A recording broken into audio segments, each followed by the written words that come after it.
নমস্কার, আমি শুভদীপ চক্রবর্তী কথা বলছি। রেড ওয়াইন এন্টারটেনমেন্টের একটি বিশেষ নিবেদন, বিশেষ অনুষ্ঠান আসতে চলেছে। BFTA অ্যাওয়ার্ড, যেটি প্রেজেন্ট করছে টবিন। তাদের এই অনুষ্ঠান সামনের 11ই অগস্ট বিকেল 5টা থেকে নজরুল মঞ্চে, যেই অনুষ্ঠানে টলিউড ইন্ডাস্ট্রির প্রায় সমস্ত শিল্পীরাই উপস্থিত থাকবেন। আপনারা ইতিমধ্যেই জেনেছেন যে সারা বছর ধরে এই ধরনের নানা রকম অভিনব সাংস্কৃতিক উদ্যোগে সামিল হন রেড ওয়াইন এন্টারটেনমেন্ট।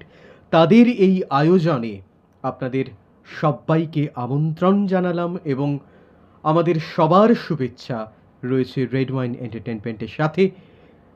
এইভাবেই নিত্য নতুন ভাবনার মধ্যে দিয়ে, কাজের মধ্যে দিয়ে এগিয়ে চলুক তাদের জয়যাত্রা। নমস্কার।